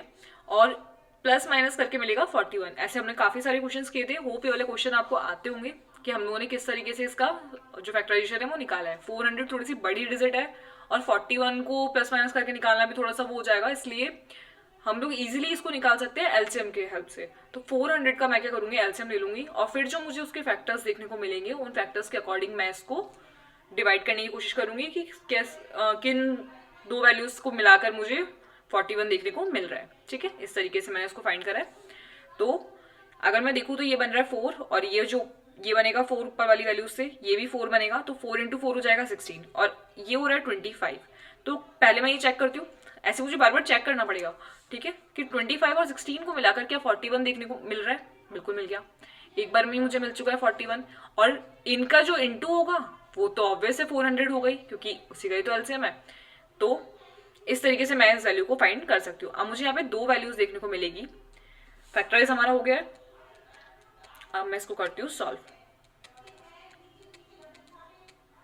ये हो जाएगा माइनस का, क्योंकि ब्रैकेट सॉल्व करा है तो ये हो जाएगा माइनस का 25n plus 400 is equals to 0। तो n की जो वैल्यू है वो हो जाएगी n माइनस 16, मतलब n कॉमन आ गया n माइनस 16 और यहाँ पे आ जाएगा कॉमन 15 और अंदर बचेगा वही n माइनस 16 क्योंकि 25 को जब हमने 16 से इंटू करा जब तो मुझे 400 मिल रहा है, तो यहाँ बच जाएगा 16। ठीक है, अब फिर से मैंने आपको बोला है कि अंदर हमेशा कॉमन चीज ही बचती है हमारे पास में, अगर नहीं बच रही तो इसका मतलब क्वेश्चन में कहीं ना कहीं दिक्कत हो गई है, हमने कोई ना कोई गड़बड़ कर दी है। बट ब्रैकेट में हमें हमेशा कॉमन चीज देखने को मिलेगी ताकि वो फिर से कॉमन आ सके। तो n माइनस 16 और n माइनस 25 मुझे n की वैल्यूज देखने को मिल रही है। अब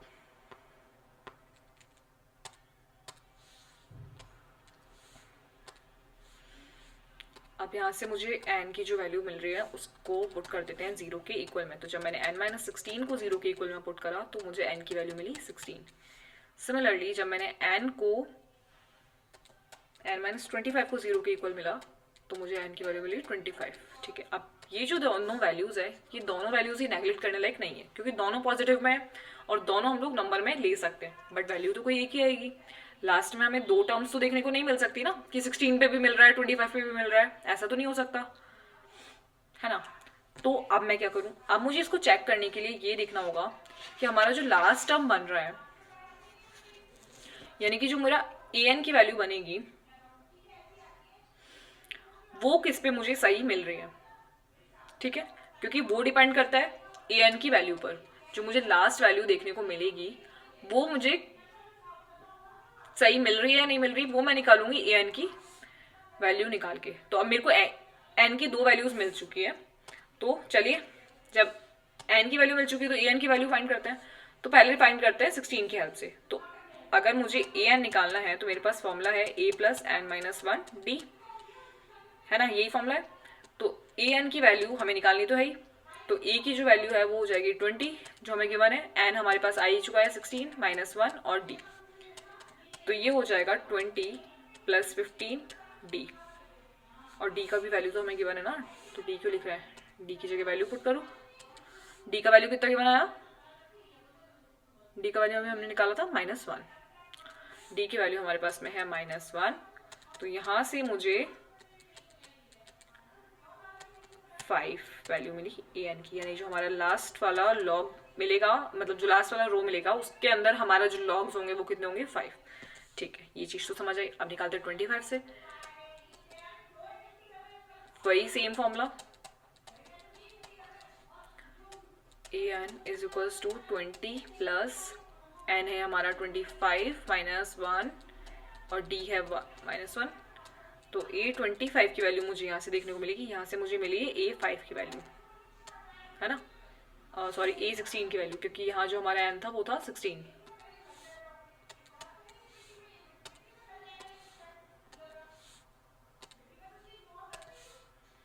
और यहाँ मुझे मिलेगी a25 की वैल्यू भी मुझे 25th रो पे कितनी मिल रही, कितनी वैल्यू देखने को मिलेगी, तो ये हो जाएगा 24 माइनस 1। अच्छा देखिए, अब यहाँ जो मुझे वैल्यू देखने को मिली है वो मिली है -4, यानी कि 25 जो हमारी रो होगी उस पर मैं -4 लॉग रखूंगी। क्या ऐसा हो सकता है? आप खुद सोचिए कि हमारी जो नंबर ऑफ रो है वो कितनी है, 25, है ना। एन की जो वैल्यू मुझे मिली वो मिली 25, यानी कि ऐसे चलते चलते चलते चलते मुझे जो 25 रो मिलेगी उस रो पे मैं -4 लॉग रखूंगी। क्या ऐसा कर सकते हैं? क्या मैं आपको बोलूं कि ये एक रो मैंने आपको दी है, इसके ऊपर -4 टॉफीज रख दो, तो क्या आप रख पाओगे -4 टॉफीज? नहीं रख सकते। इस तरीके से अगर हम देखें तो हमारा जो एन का वैल्यू है 25, वो जो है वो नेग्लेक्ट करने लायक है। वो जो है उसे हम इग्नोर करेंगे, क्योंकि -4 लॉग्स तो हम रख ही नहीं सकते, किसी भी तरीके से नहीं रख सकते। हमारे पास तो एक नंबर आना चाहिए, क्योंकि हर रो पे हमें कोई ना कोई लॉग्स हम रखने हैं। तो जो हमारा 16 रो है उस पे हम लोग लॉग्स रख पा रहे हैं कितने, 5। इस चीज को समझने की कोशिश कीजिए मैं क्या कह रही हूँ, कि हमारा जो लास्ट रो बन रहा है वो कितना बन रहा है, 16। एन की वैल्यू उस पे जो मैंने लॉग्स रखे हैं वो कितने हैं, 5। तो 5 लॉग्स तो मैं रख सकती हूँ, ठीक है।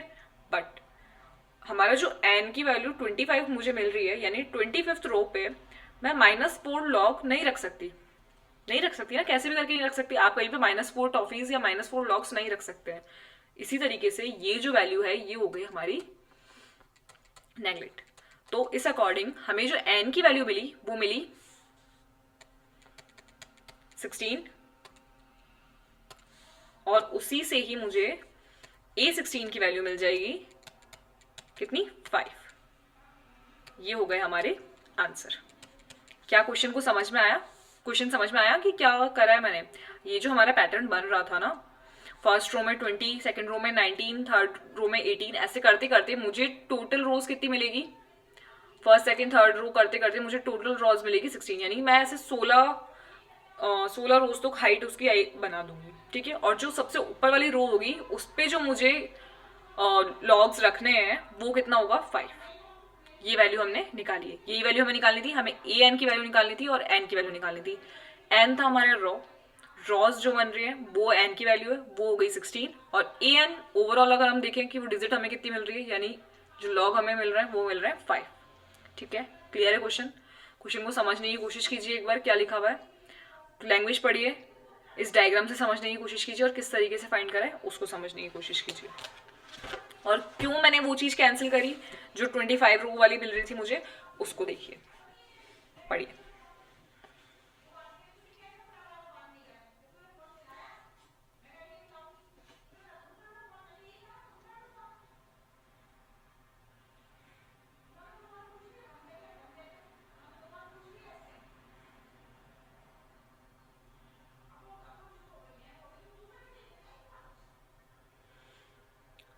है ना, हमें क्वेश्चन के अंदर गिवन था कि जो हमारा टोटल लॉग्स हमें है वो 200 है, और उन्हीं की हेल्प से हमें सारी रोज बनानी है। और हर रो में हमें एक एक कम करते हुए लॉग्स जमाते जाने हैं। पहले 10 जमा दिए, फिर 9, फिर 8, फिर ऐसे करते करते लॉग्स जमाते जाने हैं। तो यहाँ से मुझे एक एपी देखने को मिल रही है कि फर्स्ट वाली जो रो है उसमें मुझे 20 जमाने, सेकंड वाली जो रो है उसमें मुझे 19 जमाने, थर्ड वाली जो रो है उसमें मुझे 18 जमाने। ऐसे करते करते मुझे लास्ट वाली रो में कितने जमाने वो मुझे वैल्यूज निकालनी थी। लास्ट वाली रो यानी एन की वैल्यू, कितने जमाने यानी ए एन की वैल्यू। समझ में आया? इस तरीके से हमने एपी को फाइंड करा। सबसे पहले 20, 19, 18, 17, इससे मुझे एपी देखने को मिली, जिससे मैंने एपी की हेल्प से जितनी भी वैल्यूज हम फाइंड कर सकते हैं वो वैल्यूज हमने फाइंड कर ली। बट हमें नंबर ऑफ रोज और कितने लॉग्स उसमें रखने वो बताना है। तो उस अकॉर्डिंग मैंने जो हमें गिवन था एस एन का वैल्यू, उसी की हेल्प से एन का वैल्यू निकाला, ठीक है। और एन की वैल्यू निकालकर इजीली हमने ए एन फाइंड कर लिया। बट यहाँ पर क्या हुआ कि हमें जो एन था उसकी 2 वैल्यूज देखने को मिली और दोनों ही पॉजिटिव में मिली, वो नेगलेक्ट ही नहीं हो रही थी। तो अब क्या करेंगे, ठीक है दोनों मिल रही तो दोनों से ए एन की वैल्यू को फाइंड करते हैं। तो अब हमने दोनों की वैल्यू निकालकर दोनों की वैल्यूज से ए एन फाइंड करने की कोशिश की। तो जब हमने दोनों की वैल्यू से ए एन फाइंड करने की कोशिश की तो अपने आप ही एक वैल्यू से ए एन हमें नहीं मिला, क्योंकि ऐसा हो ही नहीं सकता कि हम -4 लॉग्स को कहीं जमा सके, है ना। तो n इक्वल्स टू 25 वाला जो वैल्यू था वो अपने आप ही नेगलेक्ट हो गया, और n इक्वल्स टू 16 पर हमें 5 लॉग्स देखने को मिल रहे हैं। ये चीज हम लोगों ने फाइंड कर ली। समझ में आया क्वेश्चन? खुद से एक बार पढ़ेंगे, पूरे क्वेश्चन को रीड करेंगे कैसे एस एन का वैल्यू निकाला है। और ये जो क्वेश्चन है ना जो मैं आज वाली क्लास में करवा रही हूँ, प्लीज इन क्वेश्चंस को ना एक बार खुद से पढ़ना है ढंग से। वैसे तो इस जो लास्ट वाली एक्सरसाइज थी 5.3 इसके सारे क्वेश्चंस बहुत अच्छे थे। मैक्सिमम नंबर्स यहाँ से आपको देखने को मिलेंगे क्वेश्चन में एग्जाम्स में, क्योंकि सारे लैंग्वेज वाले क्वेश्चंस हैं और बहुत ही अच्छे क्वेश्चंस हैं। खुद से प्रैक्टिस जरूर कीजिएगा लेकिन इन क्वेश्चंस की, ठीक है। देखिए क्वेश्चन को पढ़ लीजिए एक बार ढंग से। लास्ट क्वेश्चन बचा है उसे सॉल्व करते हैं फिर।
ठीक है, तो अगला क्वेश्चन देखिए।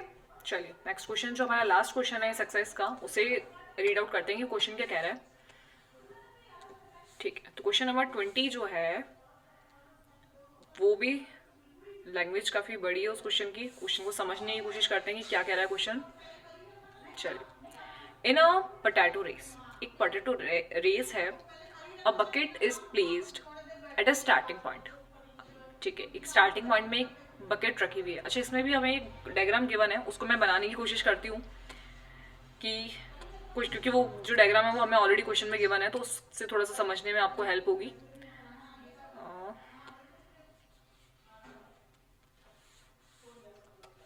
उसके बाद में फिर क्वेश्चन को रीड करेंगे।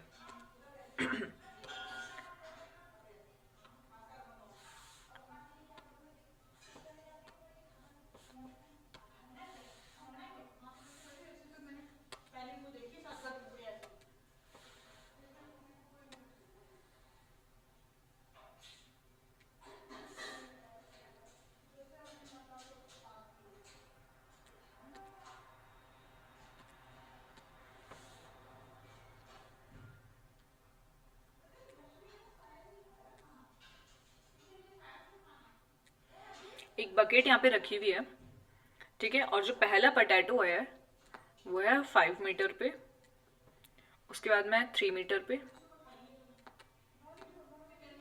फिर से 3 मीटर पे, और आगे और पोटैटोज रखे हुए हैं, और वो एक गर्ल है जो कि इसके ऊपर रनिंग कर रही है इस साइड।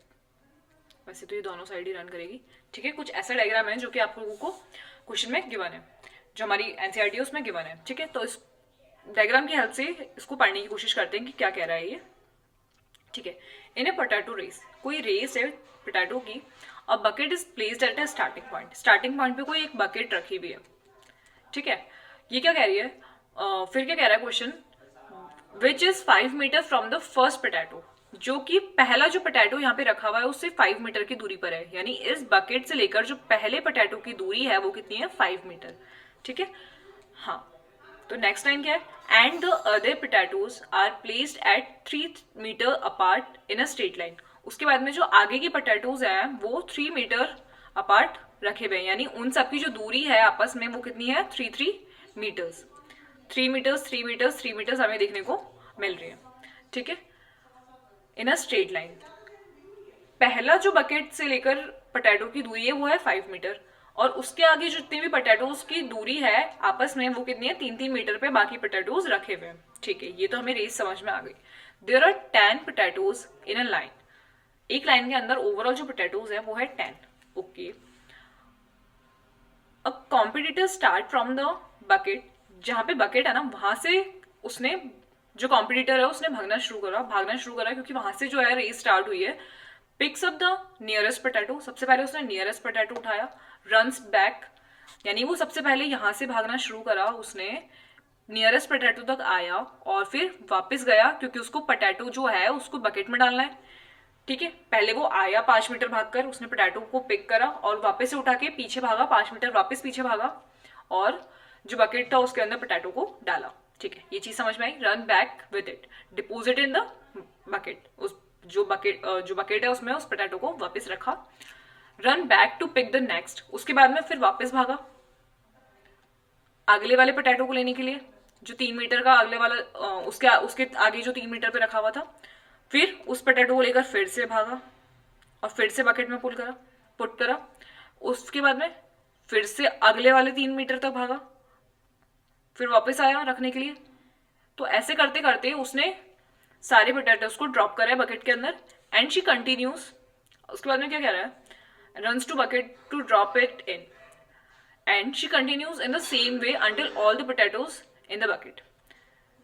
जब तक वो सारे पोटैटोज को, यानी जो टोटल 10 के 10 पोटैटोज हैं, उनको बकेट में डिपोजिट नहीं कर देती, जब तक उसने सेम करा। आई, पोटैटो उठाया, वापस भागी, फिर आई, फिर वापस भागी, फिर आई, फिर वापस भागी, उठा उठा के हमेशा उसने यही करा है। ठीक है, what is the total distance the competitor has to run.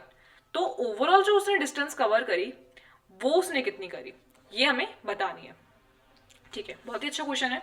Question को थोड़ा सा ध्यान से समझिए। क्वेश्चन हमें क्या कह रहा है, क्वेश्चन हमें कह रहा है, ये चीज मैं दोबारा से बताती हूँ, कि कोई कॉम्पिटिटर है जिसको हमने एक रेस में भाग लेने के लिए बोला। उसने क्या करा, सबसे पहले पहला पोटैटो उठाया जो कि 5 मीटर के डिस्टेंस पे था। 5 मीटर भाग कर आया, फटाफट से पोटैटो उठाया।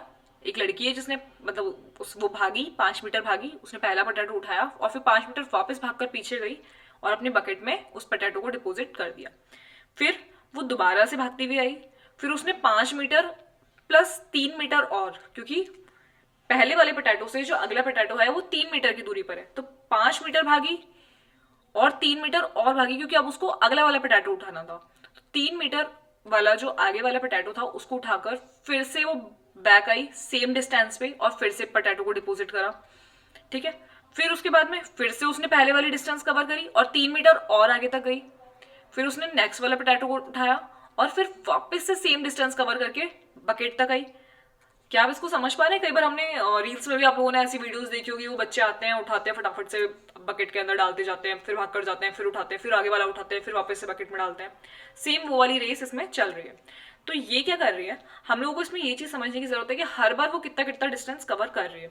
तो मैं इसको किस तरीके से लिख सकती हूँ कि जो पहला वाला पोटैटो है उसको उठाने के लिए उसने कितनी डिस्टेंस कवर करी। सबसे पहले हम ये देखते हैं, क्योंकि स्टार्टिंग करते हैं फर्स्ट वाले से, हमें सारा ओवरऑल 10 पोटैटोज को उठाने में उसको जितनी डिस्टेंस कवर करनी पड़ी वो वैल्यू हमें निकालनी है। तो स्टार्टिंग करते हैं फर्स्ट वाले पोटैटो से, फिर देखते हैं ओवरऑल कितना वो भागी है। ठीक है, तो पहले वाले पोटैटो के लिए तो हम लोग क्या लिखते हैं, distance to pick up the first potato. पहले पोटैटो को पिक करने के लिए उसने कितनी डिस्टेंस को कवर करा, वो अगर मैं देखूं तो वो कितनी डिस्टेंस होगी। तो ध्यान से देखिए, पहला जो है वो 5 मीटर की दूरी पर रखा हुआ है, लेकिन वो पहले 5 मीटर भागी आगे की तरफ, फिर वो 5 मीटर वापस बैक आई है, क्योंकि उसको उठाकर बकेट में पुट करना था।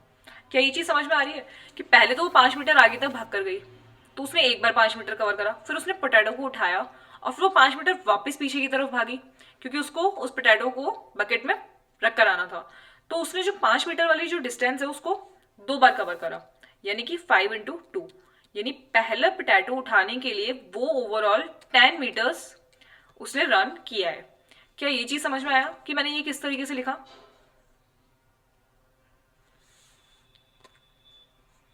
है ना। पहले वाले पोटैटो को उठाने के लिए उसने पहले 5 मीटर रनिंग करी, पोटैटो उठाया और फिर 5 मीटर वापस से बैक गई पोटैटो को बकेट में डालने के लिए। इसका मतलब ये हुआ कि उसने जो 5 मीटर वाली डिस्टेंस थी उसको 2 बार कवर करा, क्योंकि आई और फिर वापस गई, सेम डिस्टेंस ही कवर करनी पड़ेगी, तो उसको मैंने इंटू कर दिया 2 से। ठीक है, पहली चीज तो हमें समझ में आई कि उसने 10 मीटर कवर करा। नाउ सेकेंड चीज अगर मैं देखूं तो distance covered to pick second potato. तो अगर सेकंड पोटैटो के लिए मैं देखूं तो सेकंड पोटैटो के लिए उसने कितना डिस्टेंस कवर करा, तो सेकंड पोटैटो के लिए उसने कवर करा है पहले तो 5 मीटर, साथ में 3 मीटर आगे था पोटैटो, पहला वाला पोटैटो था 5 मीटर में, अगला बड़ा पोटैटो था पहले वाले पोटैटो से 3 मीटर आगे। तो दूसरा पोटैटो हो गया 5+7 पे, 5+3 पे, है ना। 5 मीटर पे एक पोटैटो रखा हुआ था, इसको उठा के उसने पहले डाल दिया, उस बार वो भागी 3 मीटर और आगे तक, क्योंकि अगला जो पोटैटो था वो पहले वाले पोटैटो से 3 मीटर आगे रखा था, क्योंकि इनके बीच की जो डिस्टेंस है वो कितनी है, 3-3 मीटर है। हर पोटैटो के बीच में 3-3 मीटर का डिस्टेंस है, यानी कि 5+7 मीटर पे, 5+3 मीटर पे जो है अगला वाला पोटैटो रखा हुआ है। अब इसमें भी उसने क्या करा, पहले तो 7 मीटर को कवर करा, 7 नहीं 8 मीटर को, पहले तो उसने 8 मीटर को कवर करा, उसके बाद में पोटैटो को उठाया और फिर 8 मीटर वापस से बैक गई, क्योंकि उसको उस पोटैटो को भी उठाकर वापस से बकेट में डालना था। तो उसने ये वाली डिस्टेंस भी 2 बार कवर करी। पहले तो वो 5+3 यानी कि 8 मीटर भागकर आई सेकंड वाला पोटैटो उठाने के लिए, 8 मीटर कवर करा, यहाँ पे था उसका बकेट, बकेट से यहां तक भागी, 8 मीटर कवर करा, और फिर दोबारा से बकेट में डालने के लिए फिर से पीछे गई, तो फिर से 8 मीटर कवर करा, यानी उसने 8 मीटर को कितनी बार कवर करा, 2 बार कवर करा। तो वही सेम चीज पहले वाले की तरह कि ये हो जाएगा 8×2, ये हो जाएगा 16 मीटर। क्या समझ आया? सिमिलरली थर्ड पोटैटो के लिए अगर मैं देखूं,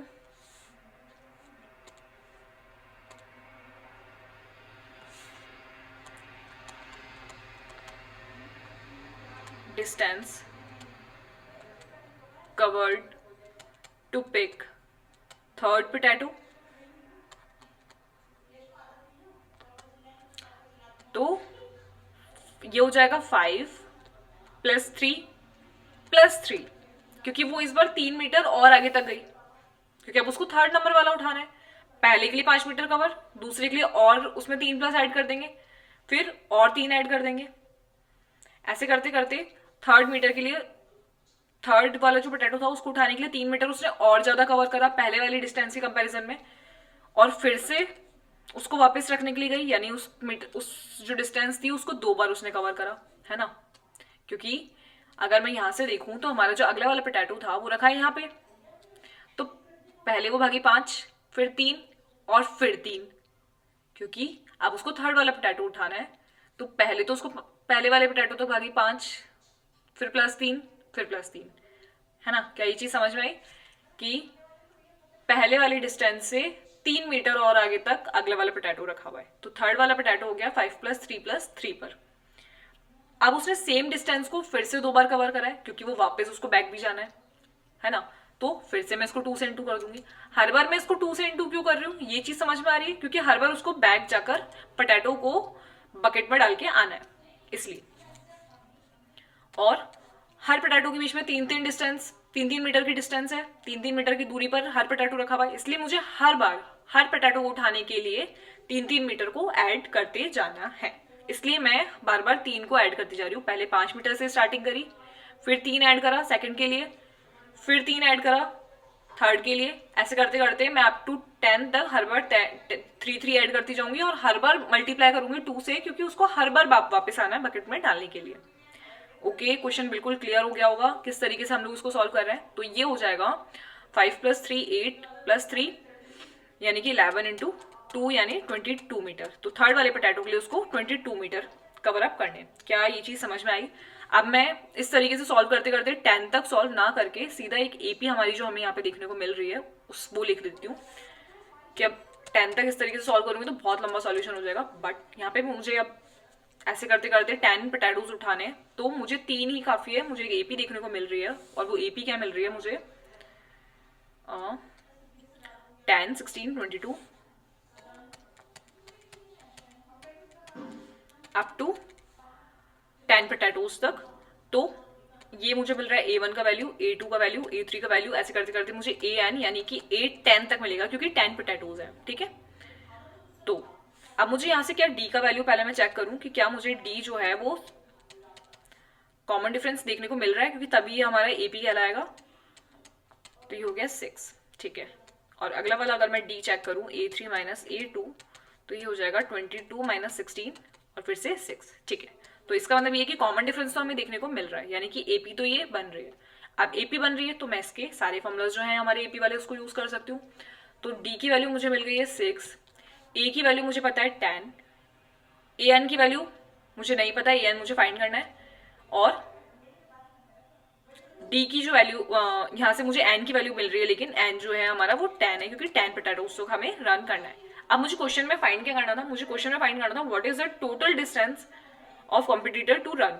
तो उसने टोटल डिस्टेंस कितनी कवर करी, पहले को के लिए वो 10 भागी, दूसरे के लिए वो 16 भागी, तीसरी के लिए वो 22 मीटर तक भागी। ऐसे करते करते मुझे इन सबको ऐड करना है, यानी ऐड करना है कि वो 10 पोटैटोज तक कितना भागेगी, यानी कि मुझे S10 की वैल्यू निकालनी है, ना कि A10 की। A10 की वैल्यू का तो ये मतलब हो गया कि वो सिर्फ 10th पोटैटो के लिए कितना भागी है, बट मुझे निकालना है कि वो ओवरऑल कितना उसने रन करा है, ठीक है। यानी मुझे सम फाइंड करना है सारे पोटैटोज का, सारे पोटैटोज को लेकर बकेट में डालने के लिए उसने कितना टोटल रन करा, यानी S10 की वैल्यू, ठीक है। चलिए, तो S10 की वैल्यू निकालने के लिए मुझे सारी वैल्यूज पता चल चुकी है, तो वही हमारा जो SN का बेसिक वाला फॉर्मूला है उसकी हेल्प से हम इसको फाइंड कर लेंगे। अब मुझे सब कुछ पता है, यहाँ पे एन की वैल्यू भी पता है, ए की वैल्यू भी पता है, डी की वैल्यू भी पता है, मुझे सिर्फ एस एन की वैल्यू निकालनी है, यानी S10 की वैल्यू निकालनी है। तो ये हो गया हमारा 10 2, ए की वैल्यू कितनी है 10, प्लस एन में 10 माइनस 1, और डी की वैल्यू है हमारी कितनी 6। बस सॉल्व कर लीजिए। सिर्फ थोड़ी सी लैंग्वेज थी क्वेश्चन की और कुछ भी नहीं है, इजी सा सॉल्यूशन है, समझ बस सिर्फ लैंग्वेज समझना था कि क्वेश्चन हमें क्या कहना चाह रहा था। ओके, तो ये हो गया 5 20 plus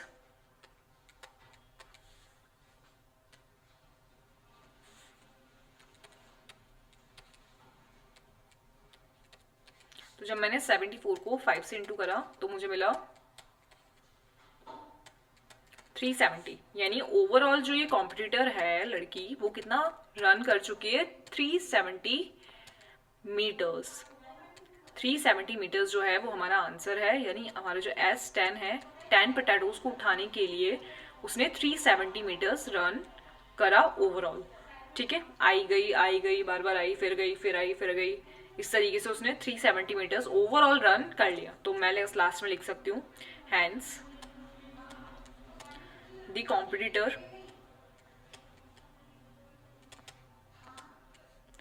will have to run the total distance, कितना है total distance of 370 metre. Answer. क्या क्वेश्चन समझ में आया, क्या क्वेश्चन की लैंग्वेज क्लियर हुई? बहुत अच्छे से इस क्वेश्चन को मैंने समझाया है, थोड़ा सा समझने की कोशिश कीजिए किस तरीके से वो आ रही है, फिर जा रही है, फिर आ रही है, फिर जा रही है, और हर बार वो सेम डिस्टेंस को 2 बार कवर कर रही है, क्योंकि उसको बार बार सेम जगह पे पोटैटो लेने के लिए आना पड़ रहा है और फिर सेम जगह से वापस लौट के जाना पड़ रहा है। फिर वो आती है 3 मीटर ज्यादा कवर करती है, क्योंकि अगला जो पोटैटो है वो पहले वाली डिस्टेंस से 3 मीटर आगे रखा हुआ है। फिर वो सेम डिस्टेंस पे वापस जाती है, फिर वो वापस आती है और उससे भी 3 मीटर और आगे तक जाती है ना। तो हर बार जो है 3-3 मीटर उसके अंदर बढ़ता जा रहा है, इसलिए मैंने हर बार 3-3 मीटर को प्लस करा है, और हर बार वो सेम डिस्टेंस को 2 बार कवर कर रही है, इसलिए मैंने 2 से उसको इनटू करा है, ठीक है। क्वेश्चन की लैंग्वेज को ढंग से पढ़िए, डायग्राम को समझिए क्वेश्चन क्या कह रहा है, और ये जो हम लोगों ने एपी को फाइंड कराया ना वो किस तरीके से करा है, एक बार खुद से उसको रीड आउट करके समझने की कोशिश कीजिए। चलिए समझिए।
इस चीज़ को समझिए कि किस तरीके से हमने डिस्टेंस को फाइंड करा है, जिससे हमें हमारी एपी देखने को मिली है।